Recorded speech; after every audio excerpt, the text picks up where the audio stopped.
அன்பு நட்புகளுக்கு இனிய வணக்கம். இன்றைய திரிகடுகமும் மென்பொருளும் செய்யுள் எண் 25.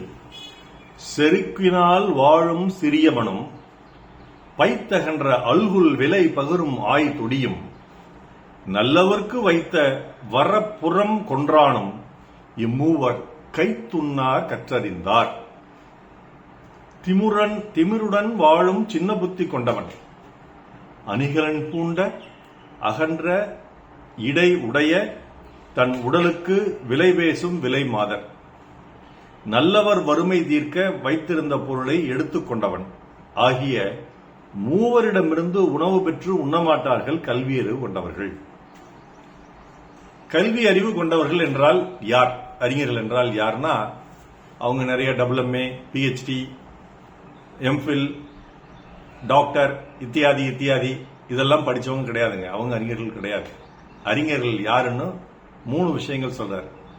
இவங்க செத்தாலும் பரவாயில்ல, இவங்க கையால சாப்பாடு வாங்கி சாப்பிட மாட்டாங்கன்னு 3 பேர்த்த நல்லாதனார் சொல்றாரு. ஒருத்தர் யாரு? தன் அளவுக்கு மீறிய திமிருடன் செருக்குடன் திரிகிறான் இல்லையா, சின்ன புத்திக்காரன். அவன் சாப்பாடு போட்டானா, அன்னதானமே போட்டாலும் அதை நம்ம வாங்கி சாப்பிட மாட்டோம் அப்படின்னு அந்த அறிஞர்கள் இருப்பாங்களாம். அந்த சின்ன புத்திக்காரங்கிற யாருன்னா, திடீர்னு சில பேருக்கு வாழ்க்கையில் நல்வாய்ப்பு அமைந்து விடும், அதிர்ஷ்டம் கிடைச்சிடும். அந்த ரோட்டோரமா இருந்த ஒரு இலை காத்துல பறந்து போய் கோபுரத்தின் உச்சியில் ஒட்டி கொண்டது போல் வாழ்க்கையில் திடீரென்று அதிர்ஷ்டம் அவர்களுக்கு கிடைச்சிடும்.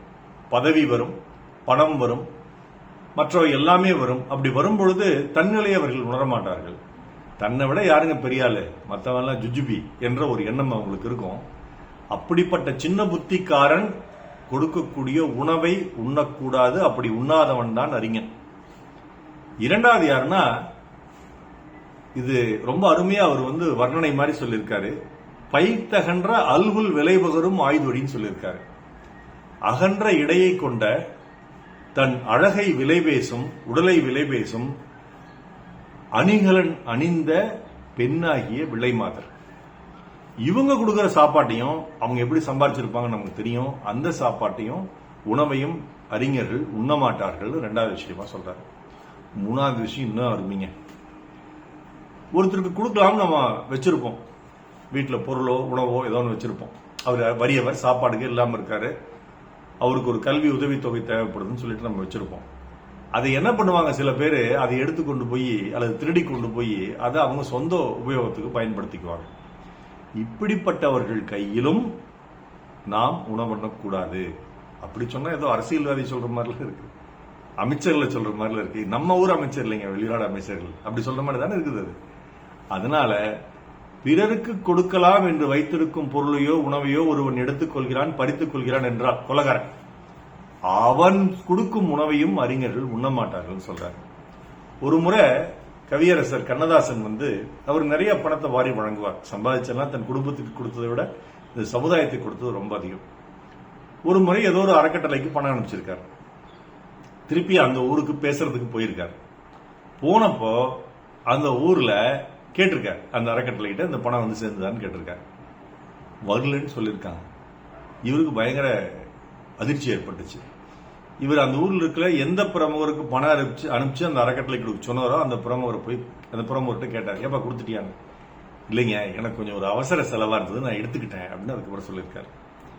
அப்ப கண்ணதாசன் சொன்னாரா, ஏப்பா இது நான் சாப்பாட்டுக்கு வழி இல்ல, பிச்சைக்காரங்க அவங்களுக்கு தான் கொடுக்கலான் இருக்கேன்.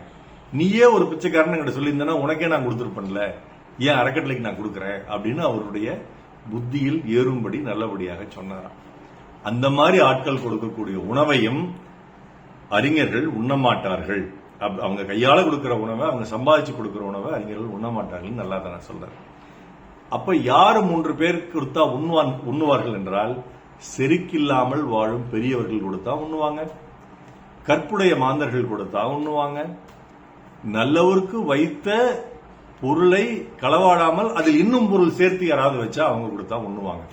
அப்ப யார் 3 பேர் கொடுத்தா உண்ண மாட்டாங்கன்னு நல்லாதவர் சொல்றாரு. நல்லாதனார், செருக்கினால் வாழும் சிறியவன் விலைமாதர், நல்லவர்க்கு வைத்திருந்த பொருளை களவாடியவர். மீண்டும் செய்யுள். செருக்கினால் வாழும் சிறியவனும் பைத்தகன்ற அல்குல் விளைவுகரும் ஆய்தொடியும் நல்லவர்க்கு வைத்த வரப்புறம் கொன்றாலும் இம்மூவர் கைத்துண்ணார் கற்றறிந்தார். நாள் சிறக்க நன்றமை வாழ்த்துகள். மருத்துவர் ராம செல்வரங்கம், ரிஷினி திரளையம், சேலம், கள்ளக்குறிச்சி, அரூர், ஈரோடு, கணதிபாளையம், நாளோடு நன்றி. டாக்டர் செல்வரங்கம் குரல் யூடியூப் சேனல் ஷேர் பண்ணுங்க, லைக் பண்ணுங்க, கமெண்ட் பண்ணுங்க, சப்ஸ்கிரைப் பண்ணுங்க. வணக்கம்.